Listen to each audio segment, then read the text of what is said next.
God created the heavens and the earth. We all know that, right?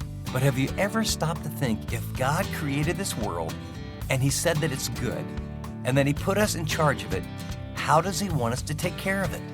The environment matters to God, and it needs to matter to us. Stick around, because I want to help you learn to become a biblical environmentalist.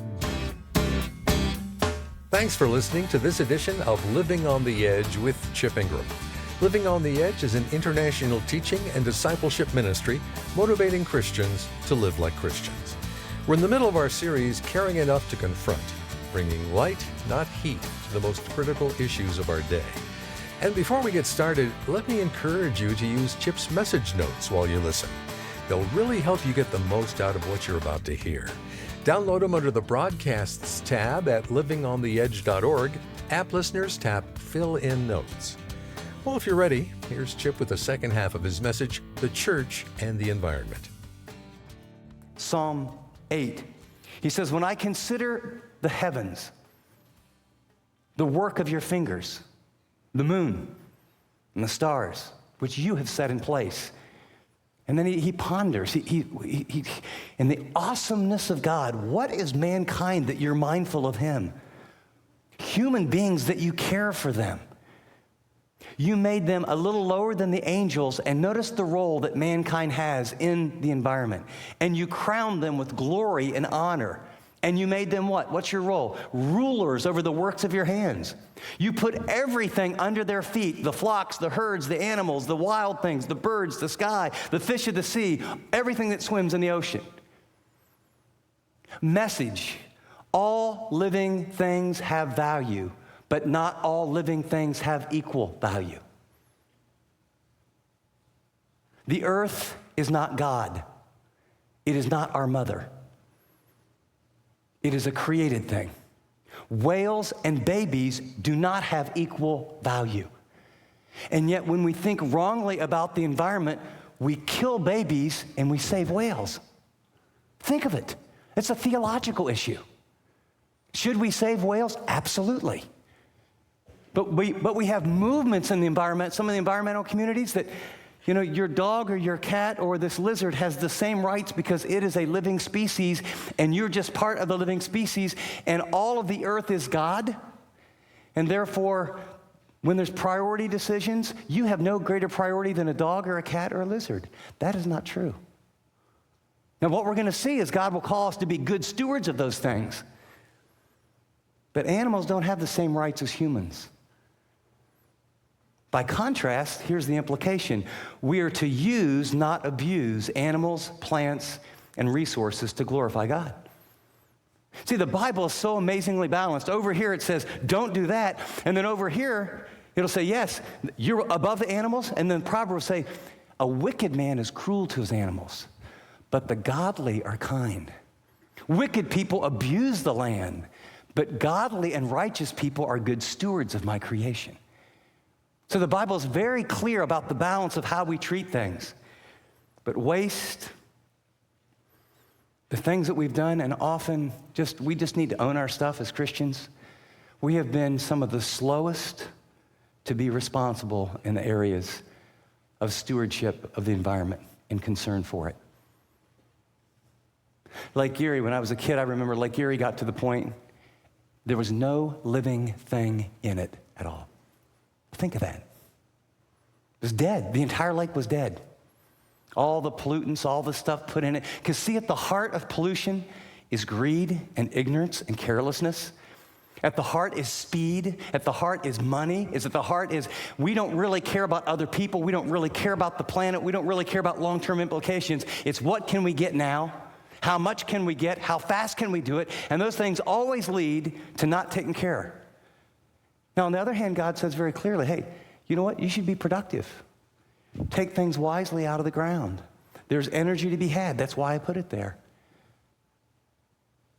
But we've been very poor stewards since the Industrial Revolution. Strip mining, clear cutting.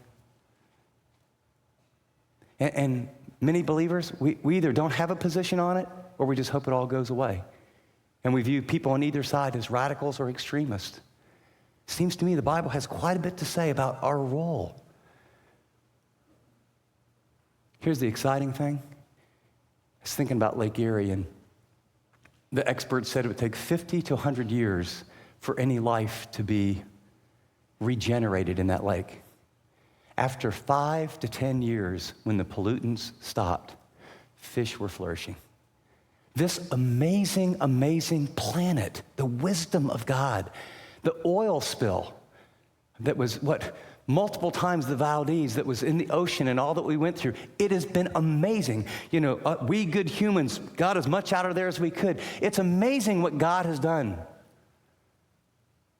All the organisms and responding and self-cleaning. But boy, we've got to be good stewards of that. You can use it, but you can't abuse it. Fifth, God commands environmental stewardship to protect the land, animals, and vegetation for the common good. So he says, yes, man, you're above it. I own it. You're a steward, given you dominion, authority, responsibility. Don't worship it. Enjoy it. You're above the animals, but here's the deal. You're a steward. You have a responsibility to care for the land, the animals, and the vegetation. And you say, well, where do you get that? It's very interesting. All the way back in the Old Testament, when God was preparing his people to be a great people, he took a group of slaves over here out of Egypt, completely uneducated in a world of all these multi-gods, demonstrated by the 10 different plagues, his superiority. Every one of those was a polemic. Every one of those was a god of Egypt, and God did that, and he takes them out, and then he brings them to Sinai to reveal who he is, and then he gives them laws about his holiness in Leviticus, and then the rest of the Pentateuch is, this is the kind of nation I want you to be, and he starts giving them rules and decrees, and he talks about those so that the world would know there would be no other nation with laws as beautiful and perfect and amazing. And we read that and we just think, you know, what do you mean? They didn't know about bacteria. And they had ceremonial laws to wash their hands at certain times. They didn't know about the blood clotting the 8th day from a Purdue study, and that's the best time to do circumcision. But that's when God commanded to do it. They didn't know anything about nutrients out of the soil and rotating crops. In Leviticus chapter 25, God says to them, I mean, they're just coming out. They're becoming a new people. He says, okay, after 6 years, leave the land fallow. They didn't know why. It was just a command. Don't plan anything. And God planned in his law, restoration. And then he says after every 7-year period, 7 times 7, 49 years, on the 50th year, it's the year of Jubilee. All the land goes back to the original people. God knew that with no limitations, the rich get richer, the poor get poorer, some by opportunity, some by bad decisions, some by sin. So what he says is, okay, every 50 years we're going to reboot. If your family had owned this land, you can never sell it, or this tribe, or this tribe, or this tribe. And so he does it in such a way that even the loans and financial things were done on how long you were to the Jubilee. And he says, why? Because the land belongs to me. Later in that Bible study, he'll talk about Deuteronomy 25. He'll say, here's what you need to understand, animals matter. So when your ox is out working for you, don't you dare muzzle it. I even care about the animals, treat them well. In Deuteronomy 20, he'll say, when you find yourself in a battle and besieging a city, don't you dare cut down the trees that have fruit on them. You can use these kind of trees. Have you ever stepped back and thought about, is that like amazing? I mean, is it amazing that God would give rules and provisions for, quote, what we would think a very low technology group of people to preserve animals, the soil, an economic system? Here's the implication. The implication is consumption and productivity must be governed by the boundaries of conservation. Are we going to be consumers? Of course we are. Do we need to be productive? Yes. Be fruitful. Subdue. Authority, yes, but responsibility with conservation. And what God would say is, you know what? Let things cost a little bit more. Let them take a little bit more time, and start balancing out the consumption and the productivity with the conservation. There's certain beautiful things that always need to stay beautiful. There's a way to harvest trees where you replenish. There's a way to get things out of the soil where you don't ruin it forever. I remember I was a boy about 9 or 10 years old, and that was in my house when you got old enough to go see Grandma and Grandpa for a week by yourself. Well, I was a pretty adventuresome little boy, and like hanging out with Grandma and Grandpa after about 2 days was pretty boring, to tell you the truth. And so they had a little brick house, and then there was a hill, like 3 or 4 football fields. And so I wonder, what's up on the top? And of course, Grandma said, don't go up there. So of course, I had to figure out what it was. And so I went up there, and I remember getting up to the very top, just like this, and looking out. And it looked like a very bad science fiction movie where a nuclear blast had occurred, or I had just landed on the moon. Now, I didn't know anything about strip mining. I'm 9, 10 years old. And I began to walk. And I began to walk through it, and it was just like, it was sort of the sandy, brownish color, big rocks, no trees, no and we just went for miles and miles and miles. There were no animals. There was no vegetation. It was literally like, I've never walked on the moon, obviously, but if you ever walked on the moon, it'd be like, I think this is what it would be like. The land was raped. And you know what? That's a violation of what Scripture says. But boy, it was fast. People made money. Now, just before you lean there, then God would say, no, wait a second. I want to take care of men. So in response to that, now we have situations where, you know what? This salamander that we may lose is very important.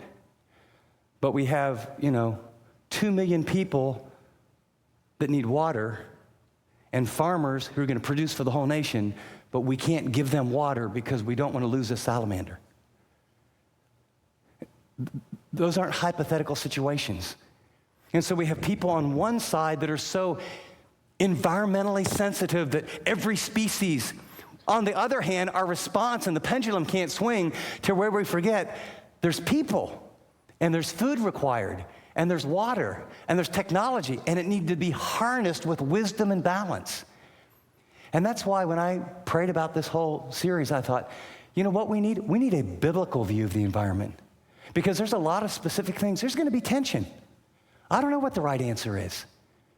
But I know that if I understand it belongs to God, I've been given dominion, and I'm to appreciate and enjoy it, but not worship it. And I really get that I'm going to be called an account to be a steward of it, and I'm to use it, but never abuse it. It begins to give me a grid or a perspective about how do we honor the planet, and how do we make sure that people's needs get taken care of. And behind some of this is some of the just pure consumption has to stop. Some of us just have to say, wait a second, what's fueling all of this? Number 6, Christ's redemption and redemptive work includes the earth. You might remember one of the perspectives, and this is a bad theology, but some Christians have purported this. And if you can imagine being a very strong environmentalist and hearing a, quote, Christian say this is where we've said some of the dumbest things in the name of God. Well, this is one. Well, it's all going to burn anyway, so what the heck? Just, get rid of those rainforests if we need the trees, and do what you ever need to do, and it's all going up in smoke. In fact, I read the Bible. It says it's going to get worse before it gets better. I guess that's how it gets worse. So jump in, have fun, consume. Don't worry about it. Put your head in the sand. It's a very interesting perspective. Far from biblical. Now, you know that when the fall occurred, when sin occurred in Genesis chapter 3, a major break happened between our relationship with God. A major break happened, as we saw, in our relationship with one another. We started to hide and to shame. And then a break happened in our relationship with ourselves. But maybe what you don't realize is that there was an impact on the actual creation. When God made Eden, there were no tsunamis, there were no tornadoes, there were no earthquakes. God, a perfect God, all-wise God, made a perfect world. But when sin occurred, it introduced the imperfection into the world. Look at your notes. This is a very interesting passage in Romans 8, verses 19 to 21. Notice how the creation is personified here as looking forward to and yearning for the day when redemption's going to occur. Just as sin impacted creation, redemption impacted. When Jesus died on the cross and rose from the dead and paid for your sin, and he bought you and bought me and bought whoever would turn to him in faith, bought you out of the slave market of sin and paid for it. He redeemed you. It impacted our relationship with God, our relationship with others, our relationship with ourselves, and the planet. It says, for the creation waits in eager expectation for the children of God to be revealed. For the creation was subjected to frustration, not by its own choice, but by the will of the one who subjected it, in hope that the creation itself would be liberated from its bondage and decay and brought into the freedom and glory of the children of God. That is a sharp contrast to, well, it's all going to burn anyway. You're listening to Living on the Edge with Chip Ingram. We'll return you to Chip's message in just a minute, but let me quickly share with you, God has called us to do incredible ministry work all around the world. And when you partner with us financially, you're part of what we do. So if you'd like to join us, go to livingontheedge.org.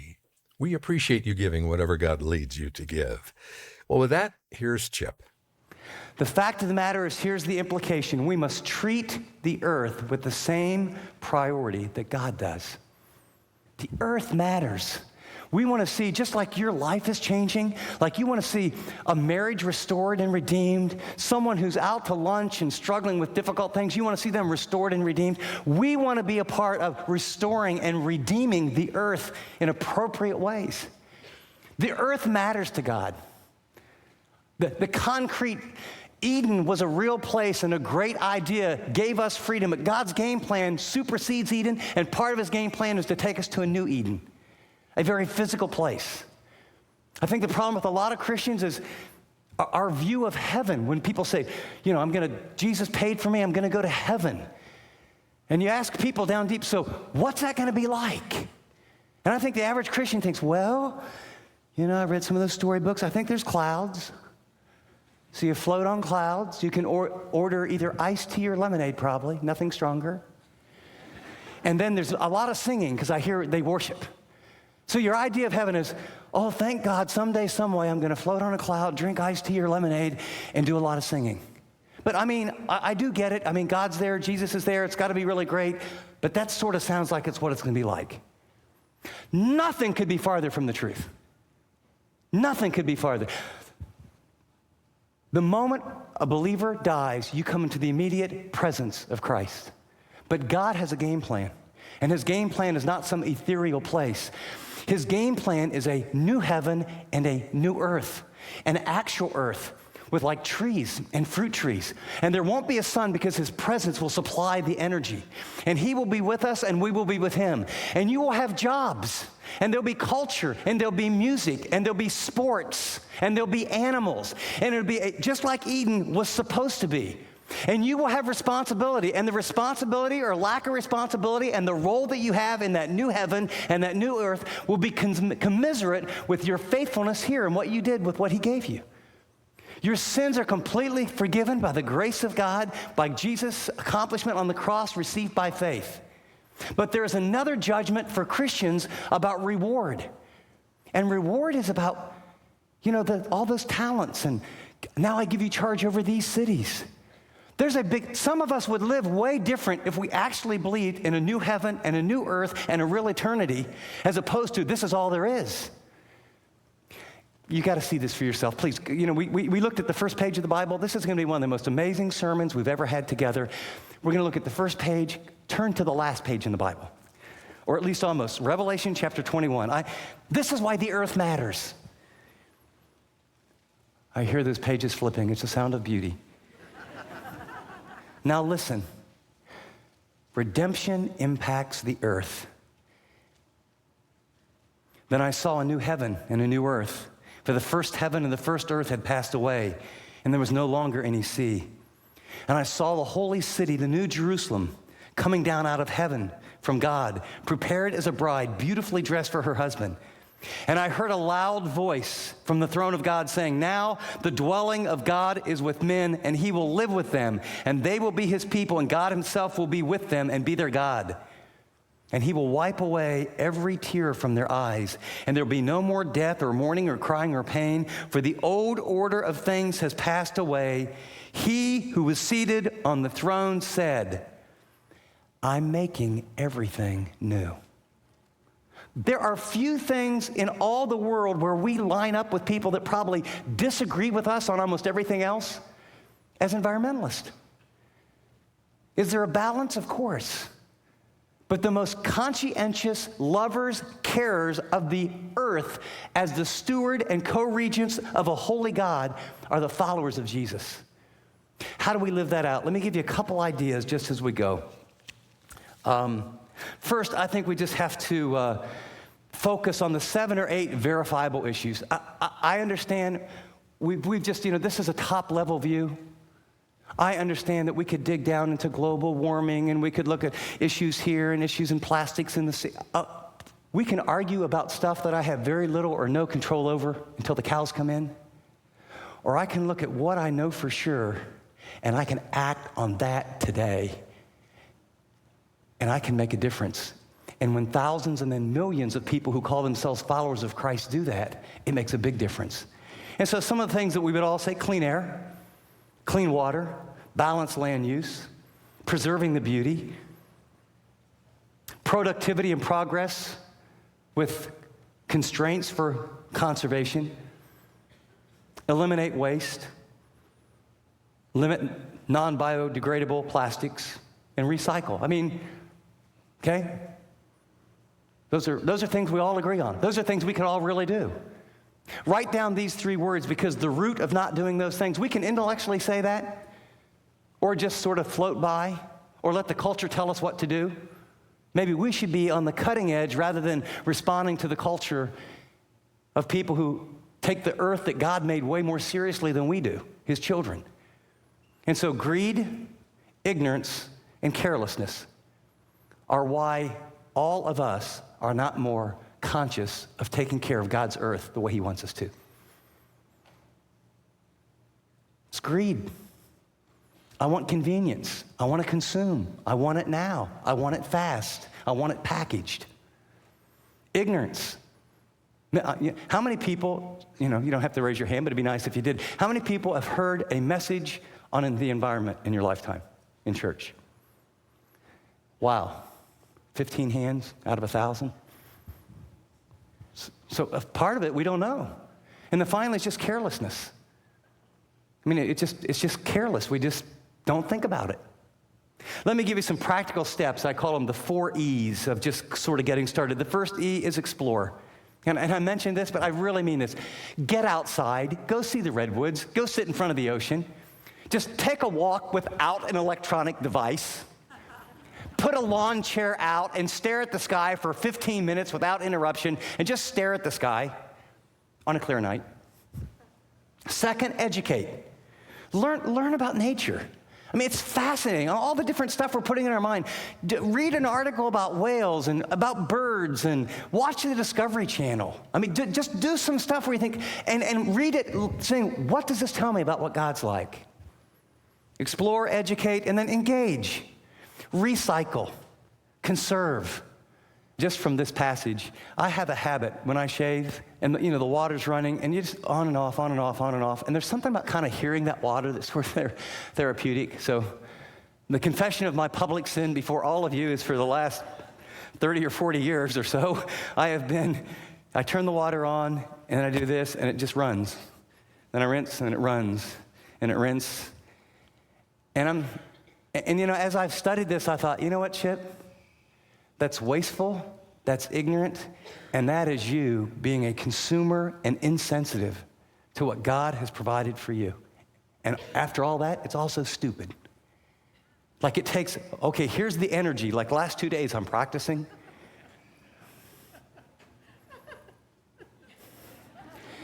I'm getting it down. What could you do? What do your kids think about this? And then finally, after you engage, let me encourage you to empower. I think we need to jump on Beautiful Day. And for some of you that are a little bit more bold, go to Earth Day. Go hang out with people that maybe you think they're a little over the top and say, I'm here on Earth Day too. I want to help preserve the world, not because it's my mother, not because it's God. Guess what? This is my Father's world. I'd like to help you out on this. What can I learn from you? What would happen if we were open and embraced? Is there going to be balance and disagreements? Absolutely. But what would happen if the most environmentally sensitive people on the face of the earth were followers of Jesus? I think a lot of people might open their ears to more than just the environment, but maybe about a God who cares about them.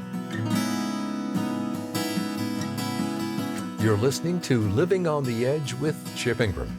And the message you just heard, The Church and the Environment, is from our series, Caring Enough to Confront.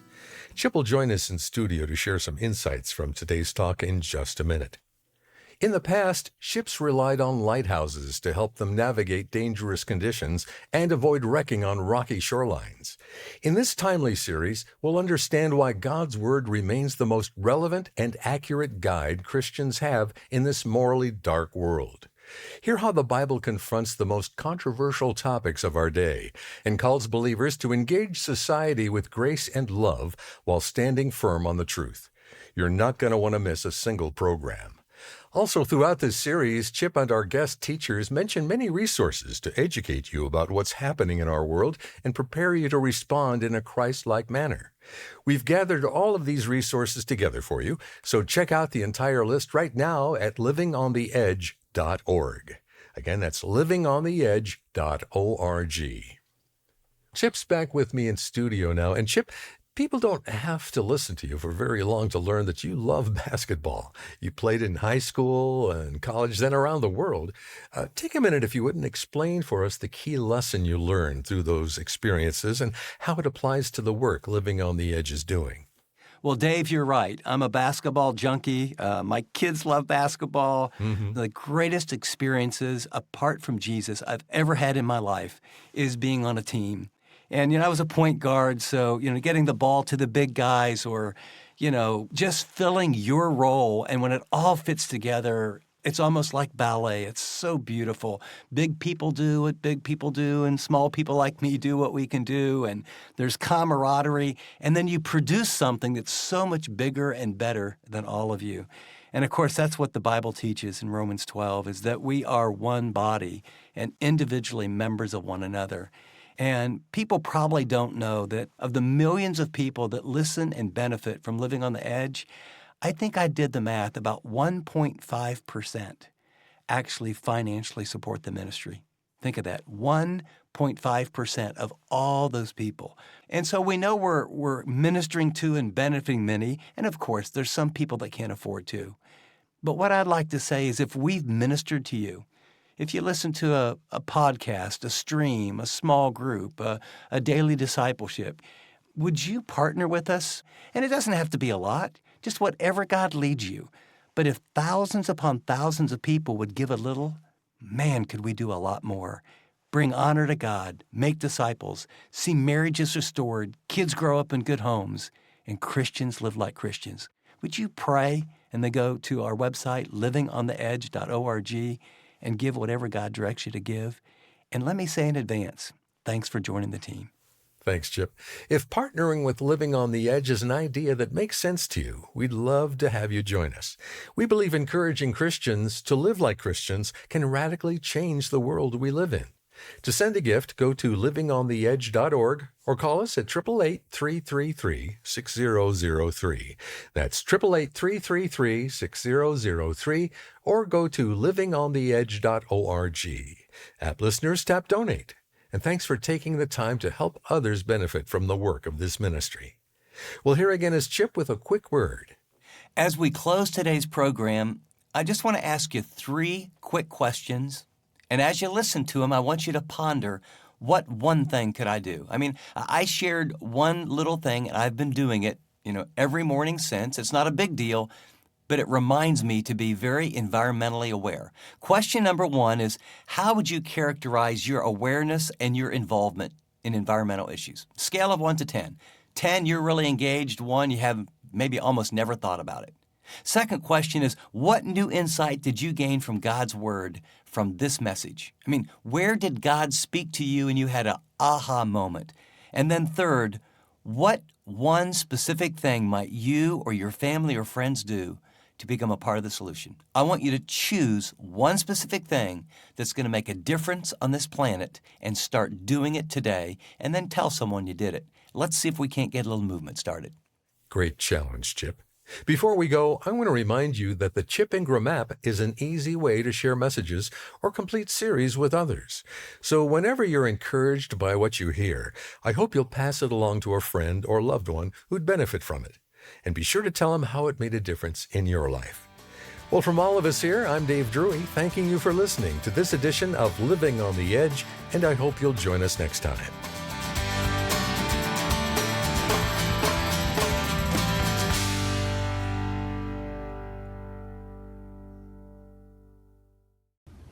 Thanks so much for watching this video. If you'd like to watch more content like this, click and subscribe here to our channel. And by the way, if you'd like to know more about Living on the Edge, find out about more resources, maybe get on the mailing list, go to livingontheedge.org. See you next time.